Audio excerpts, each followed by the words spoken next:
ठंड में बेघर ससुराल का सीक्रेट टनल हाउस। डॉक्टर की बातें याद है ना कोमल? अब तुम्हें अच्छे से आराम करना है और ज्यादा घर का कोई काम भी नहीं करना है। और तुम्हारी चाय भी बंद करवाती हूँ, बहुत चाय पीती हो तुम। बच्चे की सेहत के लिए इतनी चाय अच्छी नहीं है, इससे अच्छा तो तुम दूध पी लिया करो। क्या करूँ भाभी, दूध में से महक आती है और ठंड भी इतनी है कि बिना चाय के काम ही नहीं चलता। मैं तुम्हें दूध में इलायची डालकर दे दिया करूंगी, इससे तुम्हें महक नहीं चढ़ेगी दूध की। अच्छे से जानती हूँ मैं आपको, आप मुझे दूध पिलाकर ही मानेंगी। वैसे आज कितनी बढ़िया धूप निकली है ना। एक काम करते हैं, थोड़ी देर इसी पेड़ के नीचे बैठ जाते हैं। पल्लवी गांव से थोड़ी दूर बने सरकारी अस्पताल से अपनी 6 महीने गर्भवती देवरानी कोमल को दवाई पिलाकर ला रही होती है। खिली खिली अच्छी धूप देखकर दोनों देवरानी जेठानी पेड़ के नीचे धूप में बैठ जाती है कि तभी वो देखती है कि दूर से कुछ आदमी भागते हुए आ रहे हैं और उनके बगल से गुजर रहे हैं। ये देखकर पल्लवी, अरे भाई साहब, क्या हो गया आप लोगों को? ऐसे भागे भागे कहाँ जा रहे हैं? सब ठीक तो है? अरे बहन जी, वो पहाड़ों के पीछे जो ज्वालामुखी है ना, वो दोबारा चालू हो गया है। उसका लावा तो दूसरी तरफ गिर रहा है, लेकिन उसके चालू होने की वजह से आसपास की पहाड़ियों में हलचल होने लगी है और बड़े बड़े पत्थर खिसक कर घरों की तरफ आ रहे हैं। अरे काफी आगे सारे घर टूट गए हैं। हाँ, अरे वहीं जा रहे हैं हम। हे भगवान, सब ठीक तो है ना? किसी को चोट तो नहीं लगी? चोट का तो पता नहीं, लेकिन कुछ लोगों के घर टूट गए हैं। भगवान करे किसी को चोट ना लगी हो। ज्वालामुखी से हुए लैंडस्लाइड की वजह से गांव में कुछ लोगों के घर टूट चुके थे। काफी लोग परेशान थे। पल्लवी कोमल को परेशान देखकर उसे सीधा घर ले आती है। रात का वक्त होता है, सभी लोग घर में आग जलाकर उसके आसपास बैठकर खाना खा रहे होते हैं। अरे वो संदीप भाई साहब है ना, उनका घर भी इस भूस्खलन की चपेट में आ गया था। वो तो अच्छा हुआ कि शहर में उन्होंने अपना घर बनवा रखा है। कल सुबह वो लोग शहर के लिए निकल जाएंगे और बाकी लोग भी इधर उधर जा रहे हैं। अरे जिनके पास पैसा है उनका तो समझ में भी आता है, वो लोग कोई ना कोई जुगाड़ कर ही लेंगे रहने का। लेकिन जो हमारी तरह गरीब हैं, उन बेचारों का क्या होगा? बेघर होकर वो लोग कहाँ जाएंगे? वो तो ऊपर वाले का शुक्र है कि जब ये हादसा हुआ तो सभी लोग धूप में अपने घरों के बाहर बैठे हुए थे। अगर कोई घर में होता तो उसको काफी गहरी चोट लग सकती थी। दोबारा ऐसा हादसा ना हो, वरना देखा जाए तो हमारा पूरा गाँव लगभग पहाड़ियों के बीच में ही है। अरे बस करो आप भी, सब लोग कैसी कैसी बातें कर रहे हैं। जरा कोमल को तो देखो, कितनी परेशान हो रही है बेचारी। दोपहर से ऐसी हालत में उसका इतना परेशान होना ठीक नहीं है। अब सभी लोग खाना खाते हुए कुछ और बातें करते हैं और अब खाना खाकर सभी आराम से सो जाते हैं। अगले दिन पल्लवी आंगन में धुले हुए कपड़े सुखा रही होती है, तो वहीं दूसरी तरफ कोमल आंगन में बैठकर सब्जियां काट रही है। तभी कुछ पड़ोस की औरतें उनके आंगन में आती हैं। भाई कल रात को काफी ज्यादा ठंड थी, घर में आग जलाने के लिए लकड़ियां खत्म हो गई थी। अरे तू जंगल से लेते आते ना, जंगल है ही कितनी दूर हमारे घर से। अरे ठंड में लकड़ी काट काट कर कितने सारे पेड़ खत्म हो गए हैं। अब तो खुद ही लकड़ी काटने का मन नहीं करता है, लेकिन ठंड मजबूर कर देती है। कल रात को गए थे ये लकड़ियां लेने के लिए, सोचा था कि जंगल में तो छोटी मोटी लकड़ियां पड़ी रहती हैं, वही उठा ले आएंगे।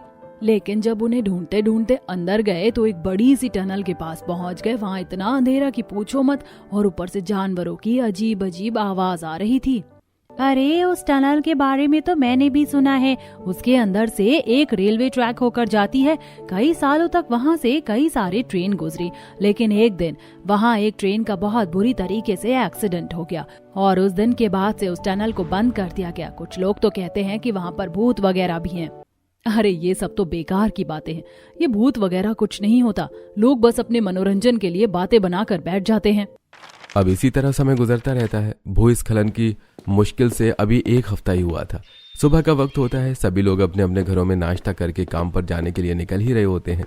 तभी कोमल और उसके परिवार वालों को अचानक से भूकंप महसूस होने लगता है। तब कोमल, ये भूकंप का झटका मुझे ही महसूस हो रहा है या आप लोगों को भी? चाची सही कह रही है, भूकंप आ रहा है। वो देखो, वो पंखा भी कैसे हिल रहा है। अचानक से भूकंप कहाँ से आ गया? चलो सब लोग जल्दी से घर से बाहर निकलो। पूरा परिवार जल्दी से घर से बाहर निकलता है और देखता है कि बाहर काफी लोगों की भीड़ है। किसी को कुछ समझ नहीं आ रहा होता है कि तभी वो लोग देखते हैं कि उनके घर के पीछे बनी पहाड़ियों से बड़े बड़े चट्टान और पत्थर सीधा उनके घरों की तरफ आ रहे हैं। हे भगवान, ये चट्टान तो सीधा हमारे घर की तरफ आ रही है। कहीं हमारा घर भी औरों की तरह टूट न जाए। अरे घर उजड़े तो उजड़े, कहीं किसी को चोट न लग जाए। सभी लोग घरों से पीछे हटो। सभी लोग अपने अपने घरों से दूर होकर खड़े हो जाते हैं और देखते ही देखते पहाड़ों से आ रही बड़ी चट्टानें और पत्थर उन सबके घरों को हद से ज्यादा तहस नहस कर देते हैं। देखते ही देखते शांति का बसाया हुआ सपनों का घर अब पूरी तरह से तहस नहस हो चुका था। सभी लोग अपनी आशियानों को इस तरह बिखरता देखकर काफी ज्यादा रो रहे होते हैं। हे भगवान, ये क्या हो गया? कुछ समय पहले तो हमने अपने घर की मरम्मत करवाई थी, अब हम कहाँ जाएंगे? हमारा तो कोई दूसरा घर भी नहीं है। घर के नाम पर सिर्फ ये आधी टूटी खड़ी दीवार बची है। अब हम सर्दी में कहाँ भटकेंगे? क्या करे भगवान? पता नहीं ये सब हम गरीबों के साथ ही क्यों होता है, हमेशा हम गरीबों का ही घर क्यों बिखरता है। सभी लोग अपने घर के टूटे बिखरे मलबे के अंदर से थोड़ा बहुत बचा ठीक ठाक सामान निकाल लेते हैं। शाम होने को आ गई थी, इसलिए सभी लोग बीच जगह में ही आग जलाकर बैठ जाते हैं। किसी को बहुत जोरों की भूख लग रही थी तो किसी का ठंड के मारे शरीर काफी ज्यादा कांप रहा था। माँ, बहुत ज्यादा ठंड लग रही है, कंबल उड़ा दो ना। पता नहीं घर के सामान में कंबल कहाँ दब गई है, मिल ही नहीं रही। कल सुबह दोबारा से उसे निकालने की कोशिश करेंगे। अगले दिन होते ही गांव के कई सारे लोग अपने रिश्तेदारों के घर निकल जाते हैं तो कुछ आसपास की जगह पर। अरे आप लोग परेशान मत होइए, शहर में मेरा बेटा काम करता है, हम सब लोग उसी के यहाँ चलते हैं। शहर में तो कई सारी नौकरियां हैं, आपके बेटे वहीं कहीं नौकरियां ढूंढ लेंगे और जब तक आप कोई किराए का घर ना देख लें हम सब मेरे बेटे के यहाँ रहेंगे। महेंद्र भाई साहब, आपका बहुत बहुत शुक्रिया, आप तो इंसान के रूप में भगवान है हमारे लिए। मिथिलेश अपने दोस्त महेंद्र और अपने पूरे परिवार के साथ गांव के रेलवे स्टेशन पर पहुंचता है, जहां वो सभी शहर जाने वाली ट्रेन में बैठ जाते हैं। सभी को ट्रेन में बैठे हुए थोड़ी देरी हुई थी कि तभी महेंद्र के पास शहर से उसके बेटे का कॉल आता है। उसकी बातें सुनकर महेंद्र काफी ज्यादा परेशान हो जाता है और अब उस परिवार के पास आकर, आप लोग मुझे माफ कर दीजिएगा, मुझे लगा मेरा बेटा आप लोगों को रख लेगा, लेकिन वो मना कर रहा है। उसका काफी छोटा घर है, इतने सारे लोग उस घर में नहीं रह सकते। भाई साहब, आपके कहने पर तो हम चल रहे थे, अब हम कहाँ जाएंगे? आपने तो हमें बीच रास्ते में ही छोड़ दिया। जानता हूँ, लेकिन अब मैं क्या करूँ, मुझे माफ कर दीजिएगा। जैसे ही थोड़ी देर में ट्रेन रुकती है तो पूरा परिवार अब रेल पटरी पर उतर जाता है और सभी काफी परेशान हो रहे होते हैं। मेरे ख्याल से तो हमें इस तरफ चलना चाहिए, अब तो लगता है किसी और गांव में ही बसेरा करना पड़ेगा। भूस्खलन की वजह से हमारे मालिक ने तो काम भी बंद कर दिया, थोड़े बहुत पैसे ही बचे हैं, पता नहीं इसमें गुजारा कैसे होगा। पूरा परिवार नए गांव की तलाश में उन्हीं रेल की पटरी पर चलता रहता है। देखते ही देखते दोपहर से शाम होने को आ जाती है। सभी लोग ठंड के मारे कांप रहे होते हैं कि तभी उन लोगों के सामने एक टनल आती है, जिसके बारे में अक्सर वो गांव वाले सुना करते थे।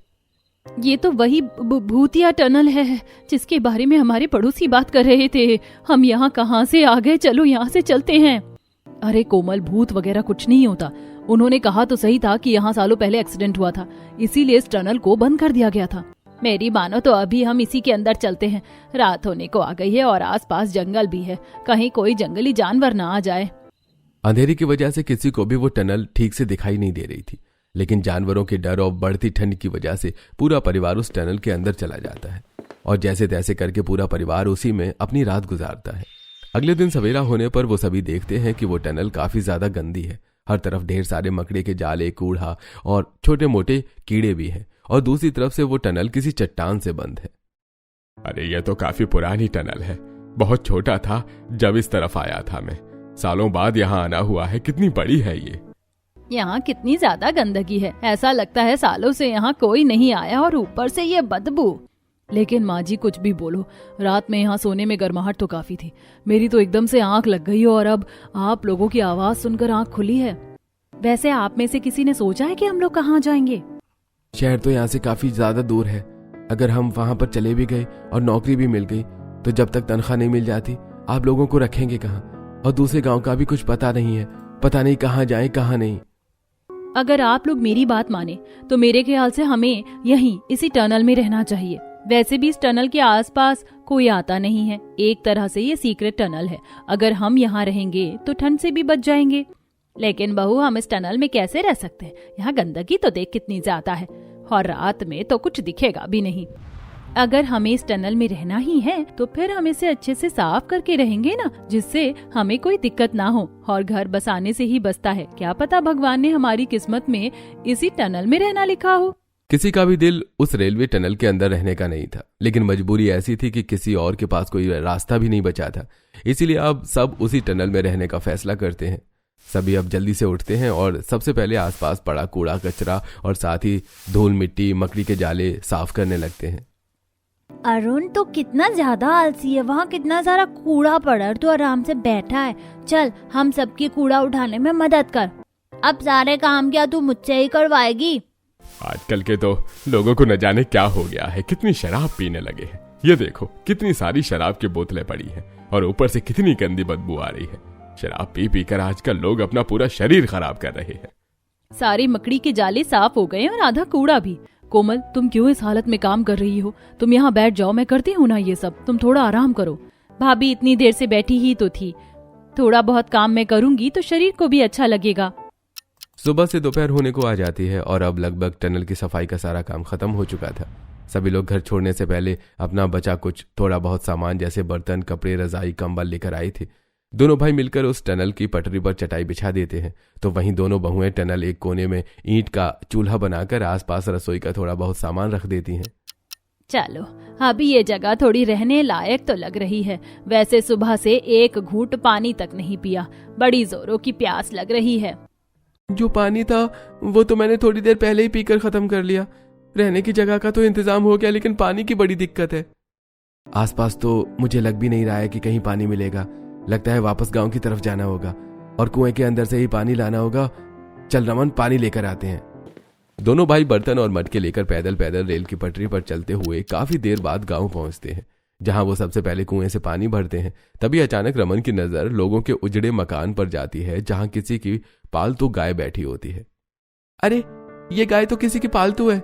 लगता है लोग घर तो छोड़कर चले गए, लेकिन इस बेचारी को यहीं छोड़ गए। इस तरह इसे छोड़कर जाएंगे तो ये खाएगी क्या? एक काम करते हैं, इसे अपने साथ लेकर चलते हैं। रमन, तू पानी लेकर जा, मैं तब तक कहीं से राशन का बंदोबस्त करता हूँ और इस गाय को भी साथ ले आऊंगा। थोड़े बहुत पैसे हैं मेरे पास। इधर रमन पानी लेकर ट्रेन की पटरी पर चलते हुए टनल की तरफ बढ़ने लगा। उधर दीपेश गांव से बाहर निकलकर बड़ी मुश्किल से एक छोटे से किराने की दुकान ढूंढता है, जहां से वो अपने पास बचे पैसों से थोड़ा बहुत राशन और वापस आते हुए गाय को लेकर शाम तक टनल तक पहुंचता है और देखता है कि उसके पिता और भाई ने रोशनी के लिए टनल के अंदर मशाल जलाकर रख दी है।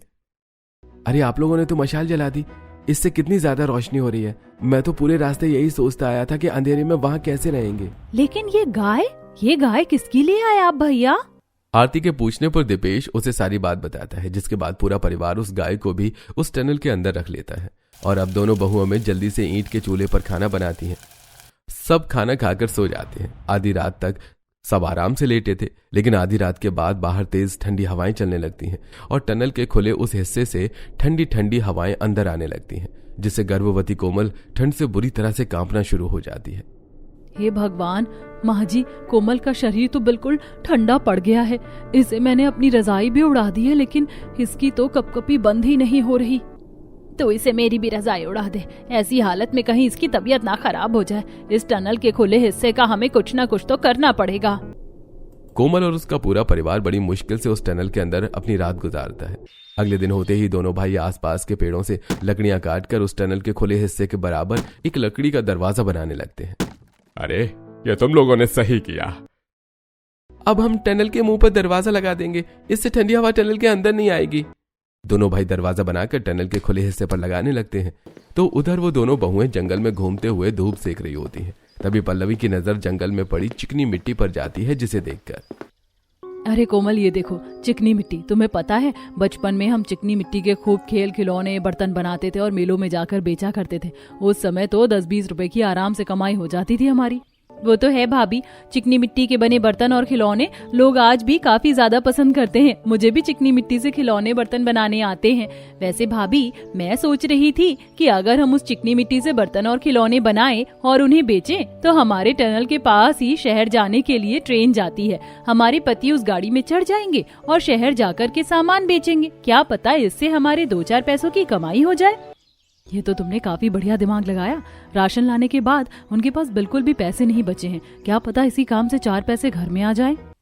दोनों देवरानी जेठानी मिलकर ढेर सारी चिकनी मिट्टी उठा लेती हैं और अब अपने सीक्रेट टनल में जाकर उसमें चिकनी मिट्टी से बर्तन और थोड़े बहुत बर्तन बनाती हैं, जिनके सूखने के बाद अब दोनों भाई उन्हें ले जाने लगते हैं। हम इन्हें शहर ले जा रहे हैं। यहाँ से शहर काफी दूर है, तो आने में शाम हो सकती है। शाम होते ही आप लोग टनल का दरवाजा बंद कर देना। दोनों भाई ट्रेन के आने का इंतजार करते हैं और उसमें चढ़कर सीधा शहर चले जाते हैं, जहां वो अपने मिट्टी के बर्तन और खिलौने बेचते हैं, जिससे उन्हें कुछ पैसों की कमाई हो जाती है। अब इसी तरह 1-2 दिन गुजरते हैं। पूरा परिवार उस रेल की पटरी पर बिछाई चटाई पर सोने की कोशिश कर रहा होता है, लेकिन बार बार कभी किसी की कमर दुखती तो कभी किसी के हाथ पैरों में लगती। मुझे तो लगता था कि धीरे धीरे इस पर सोने की आदत हो जाएगी, लेकिन हर दिन मेरा इस पर सोने से बुरा हाल हो जाता है। मेरी कमर हाल से बेहाल हो गई है। पता नहीं कब तक इस तरह सोना पड़ेगा। रहना तो हमें इसी टनल के अंदर ही है, कुछ ना कुछ तो जुगाड़ करना ही पड़ेगा। कोमल अपनी नंद आरती के साथ जंगल में ढेर सारी सूखी मिट्टी लेकर आती है, जिसे वो उसे रेल की पटरी और अगल बगल में अच्छे से डाल देते हैं और अब उस ऊबड़ खाबड़ जमीन को एक समान समतल करके उस पर चटाई बिछा देती है, जिस पर सोने से अब किसी को भी दर्द नहीं होता। अब यूं ही समय गुजरता रहता है और पूरा परिवार चिकनी मिट्टी के बर्तन खिलौने बनाता रहता है, तो वहीं दोनों भाई उसे बेचते। ऐसे ही एक रात जब सब सो रहे होते हैं। अरे कोमल, क्या हुआ? तुम सो नहीं रही? तबीयत तो ठीक है ना तुम्हारी? भाभी, मैं तो सो ही रही थी, लेकिन अचानक मुझे कहीं से पानी की आवाज आने लगी। ऐसा लगता है कि आसपास में कहीं कोई बहुत बड़ी सी नदी या झरना है। तुम्हारा वहम होगा। अगर यहाँ आसपास नदी झरना होता तो अब तक तो हमें कब का मिल जाता। चलो सो जाओ। ठंड से बचने के लिए पूरा परिवार उस टनल के अंदर जुगाड़ करके रह तो रहा था, लेकिन आए दिन उस टनल के अंदर कोई ना कोई परेशानी होती रहती थी। माँ, बहुत दर्द हो रहा है। मैं तो यहाँ चुपचाप से बैठा था और कोई शरारत भी नहीं कर रहा था। पता नहीं वो कीड़ा कहाँ से आया और मुझे काट कर चला गया। बेटा, हम टनल के अंदर रहते हैं, किसी साफ सुथरी जगह में नहीं। यहाँ आसपास जंगल है, कहीं से आ गया होगा कीड़ा। पल्लवी अरुण के घाव पर हल्दी का लेप लगा देती है और अब इसी तरह कुछ समय गुजर जाता है। आज बिल्कुल भी धूप नहीं निकली थी, इसलिए पूरा परिवार टनल के अंदर बैठा था। तभी दीपेश बाहर से ढेर सारे बड़े बड़े केले के पत्ते लेकर आता है। ये देखो क्या लेकर आया हूं मैं, केले के पत्ते। मुझे नहीं पता था कि जंगल में केले के पत्ते भी होंगे। लेकिन आप इन केले के पत्तों का करेंगे क्या? हमारे पास खाने के लिए प्लेट तो है ही। भाग्यवान, जहां पर मैं और रमन ये बर्तन वगैरह बेचते हैं ना, वहीं पर एक ढाबा है और उन लोगों ने हाल फिलहाल में ही केले के पत्तों में लोगों को खाना खिलाना शुरू किया है। जहां से वो पत्ते मंगवाते हैं उन्हें वो काफी महंगे पड़ते हैं और मुझे जंगल में ये पेड़ दिख गई। 10 रुपए कम दाम में ही सही, लेकिन मैं उन्हें पत्ते बेच दूंगा, इससे 2 पैसे और आ जाएंगे। दीपेश की बात सुनकर सभी लोग खुश हो जाते हैं, जिसके बाद अब दीपेश अपने साथ रोज केले के पत्ते भी ले जाता है, जिन्हें वो ले जाकर उस ढाबे वाले को बेचते हैं। तो वहीं अब रमन दीपेश की लाई हुई गाय भी खा पीकर हट्टी कट्टी हो गई थी, जिसके चलते अब वो दूध भी देना शुरू कर देती है और अब पूरा परिवार उस टनल में रहकर आराम से दूध और दूध से बना घी मक्खन सब खाता है। इसी तरह समय गुजरता रहता है। अक्सर रात में जब सभी सोते तो किसी न किसी को उस टनल के आसपास से पानी की आवाज आती। मेरे साथ भी 2 से 3 बार हो चुका है, लेकिन यहाँ आसपास कितना घूम लिया, कहीं पर भी पानी नहीं मिला। मुझे तो लगता है कि इस चट्टान के पीछे कुछ है। हम इस टनल के अंदर आए हैं, तब से रोज मेरी नजर चट्टान पर जाती है। पता नहीं चट्टान की दूसरी तरफ क्या होगा। मेरे ख्याल से हमें इसे हटाकर देखना चाहिए।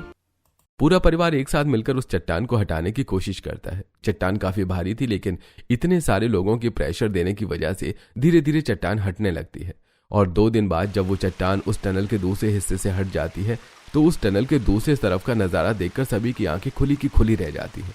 जहां टनल के इस तरफ जंगल और रेल की पटरियां थीं, तो वहीं दूसरी तरफ जंगल होने के साथ साथ एक बड़ी सी नदी भी थी और पहाड़ों से गिरता हुआ झरना। साथ ही साथ आसपास खरगोश, तितलियां और कुछ फलों के पेड़ भी थे।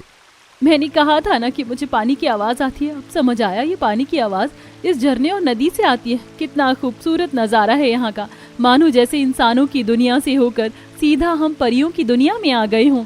आसपास कितनी हरियाली है और इस तरफ कितनी ज्यादा खिली खिली धूप भी है। लगता है टनल बंद होने के बाद बारिश और पर्यावरण ने मिलकर इस जगह को इतना खूबसूरत बना दिया। बहुत ही सुंदर जगह लग रही है, ये बिल्कुल सपनों की दुनिया की तरह। ऐसा लग रहा है मानो सपनों की दुनिया में आए हों हम लोग। हाँ भाभी, और देखो ना कितने सारे रंग बिरंगे फूल हैं। मेरा तो यहाँ से जाने का कभी मन ही नहीं करेगा। सभी लोग आसपास घूमने लगते हैं। तो वहीं अब जब रमन सामने वाले बने जंगल से होकर थोड़ा सा आगे जाता है तो उसकी खुशी का कोई ठिकाना ही नहीं रहता। रमन जल्दी से भागता हुआ सभी के पास आता है और कहता है, अरे यहाँ से सिर्फ 15-20 मिनट की दूरी पर एक रोड जा रही है जो सीधा शहर की तरफ मुड़ती है। यानी कि हम आधे घंटे में शहर आराम से जा सकते हैं और वो ट्रेन हमें इतना घुमाकर 3-4 घंटे में ले जाती थी।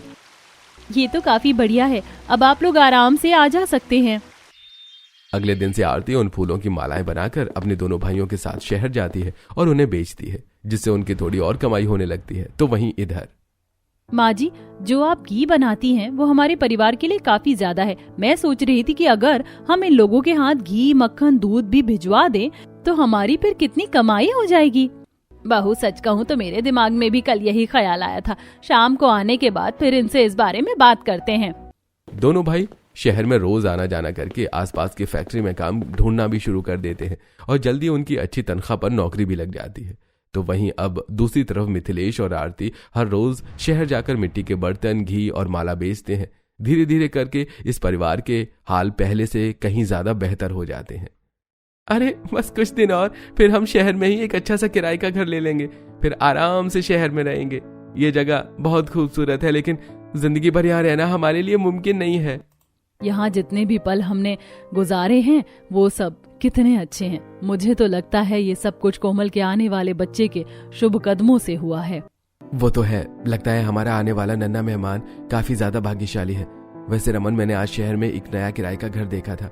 3 कमरे का घर था और उसका आंगन में काफी ज्यादा बड़ा था और यहाँ से ज्यादा दूर भी नहीं है और हमारी गाय भी वहाँ पर आराम से रह लेगी। उसे यहाँ थोड़े ना छोड़कर जाएंगे हम। पापा देखो, आपकी बात सुनकर हमारी गाय कैसे जोर जोर से हंस रही है। अरुण की इस बात पर सभी लोग हंसने लगते हैं और अब धीरे धीरे दोनों भाई पैसे जोड़कर शहर में किराए का घर ले लेते हैं और कुछ समय में पूरा परिवार उस सीक्रेट टनल को छोड़कर अपने शहरी किराए के घर में आ जाता है, जहां आरती भी कॉल सेंटर में नौकरी करना शुरू कर देती है। और इसी बीच अब कोमल का 8वां महीना भी लग जाता है। ये लो कोमल, दूध पी लो। कल भी तुमने दूध वैसा का वैसा छोड़ दिया था। आज जब तक तुम दूध नहीं पी लेती हो मैं यहाँ से जरा भी नहीं हटने वाली हूँ। भाभी, दूध तो मैं पी लूंगी, लेकिन मुझे वापस उस टनल में जाना है। वहाँ हरियाली और सुकून मुझे काफी ज्यादा याद आ रहा है। यहाँ शहर में कितना ज्यादा शोर शराबा है और ठीक से यहाँ धूप भी नहीं आती है। लेकिन कोमल, अब तुम्हारा 8वां महीना लग चुका है। मेरे ख्याल से तुम्हें घर पर ही रहकर आराम करना चाहिए। बच्चे के बाद हम वापस चलेंगे। भाभी, यहाँ बिल्कुल भी आराम करने का मन नहीं करता। रात के 10 बजे के बाद ही यहाँ सन्नाटा होता है, वरना पूरा दिन स्कूटर, बाइक, गाड़ियों की आवाज आती रहती है। माँ जी चलिए ना, हम शाम होने से पहले वापस आ जाएंगे। मुझे बहुत वहाँ जाने का मन कर रहा है। पल्लवी बहू, उधर जाने का तो मेरा भी मन कर रहा है। जगह कैसी भी हो, लेकिन सुख शांति तो उस टनल के अंदर ही थी और एक अलग सा लगाव भी हो गया है उस जगह से। तो चलते हैं हम लोग वहाँ। पल्लवी अब अपनी सास के साथ मिलकर कोमल को इस टनल के पास ले जाती है, जहां पर वो लोग धूप में बैठकर आराम से वक्त गुजारते हैं। मेरा तो यहाँ से जाने का मन ही नहीं करता। मन लग गया है मेरा यहाँ। अगर यहाँ आसपास जरूरत का हर सामान मिलता ना तो मैं तो यहीं बस जाती। वो तो है, मैं तो हमेशा चाहती हूँ कि ये जगह दूसरे से बची रहे, वरना वो लोग यहाँ पर आकर इसे गंदा कर देंगे। अब अक्सर पल्लवी अपनी देवरानी को घुमाने के लिए उसी टनल के पास ले आती थी। इसी तरह समय गुजरता है और कोमल का 9वां महीना लग जाता है। सभी लोग धूप में बैठे ही होते हैं कि तभी अचानक कोमल को दर्द शुरू हो जाता है, जिसे देखकर पल्लवी, शांति और आरती उसे टनल के अंदर लेकर आती हैं।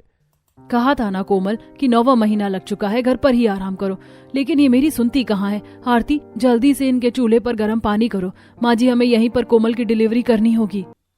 आरती इधर चूल्हे पर गर्म पानी करती है तो वहीं दूसरी तरफ पल्लवी और शांति मिलकर कोमल की डिलीवरी करती हैं। कुछ ही देर में कोमल एक प्यारी सी बेटी को जन्म देती है, जिसे देखकर सभी लोग काफी खुश हो जाते हैं। और अब तकरीबन कुछ दिनों के बाद जो कोमल पूरी तरह से ठीक हो जाती है तो वो अपनी बेटी और पूरे परिवार के साथ इस टनल में जाती है। पूरे रास्ते ये आराम से सोती आ रही थी और अब देखो यहाँ आते ही कैसे हंस रही है, मानो जैसे कि जगह को पहचान गई हो। ये जगह है ही इतनी खास, ये टनल की जगह है, ये नदियाँ, सब कुछ हम लोगों के लिए काफी ज्यादा खास है। इस जगह को तो मैं कभी चाहकर भी नहीं भूल सकती। जब हम मुसीबत में थे, रहने को घर नहीं था, तब यही टनल में हमें रहने का आश्रय मिला। कभी सोचा नहीं था कि एक ऐसी जगह भी हम लोगों के लिए इतनी ज्यादा खास बन जाएगी। मेरा बस चले ना तो मैं यहाँ रोज आऊँ। चाची, अब बाबू को हमें दो ना, कब से आप ही उसे लेकर घूम रही हो। मेरी बहन है, इसे तो मैं ही खिलाऊंगी, इसे मुझे दो, हम दोनों बाहर धूप में बैठकर खेलेंगे। ये मेरी बहन है, मैं इसे खिलाऊंगा। चाची, इसे मुझे दो, ये साक्षी तो पागल हो गई, इसने मेरी बहन को गिरा दिया। तो आप इसे दो, मैं इसे संभाल लूंगा। ये साक्षी के बच्चे तो अभी काफी ज्यादा छोटी है। तो अरुण बेटा, आप कौन से इतने बड़े हो गए हो, आप भी तो अभी छोटे हो। और हाँ, ये बहन किसी एक की नहीं बल्कि आप दोनों की है। ये लो, आप लोग बैठो यहाँ, मैं आपके गोद में देती हूँ, तब आप लोग आराम से खेलो इसके साथ। अरुण और साक्षी अपनी छोटी बहन को लेकर और धूप में बैठकर उसके साथ खेलने लगते हैं तो वहीं पूरा परिवार भी बाहर धूप में आकर बैठ जाता है। और अब जब भी किसी का भी मन होता तो वो उस टनल के पास आकर बैठ जाता और शांति भरा वक्त गुजारता।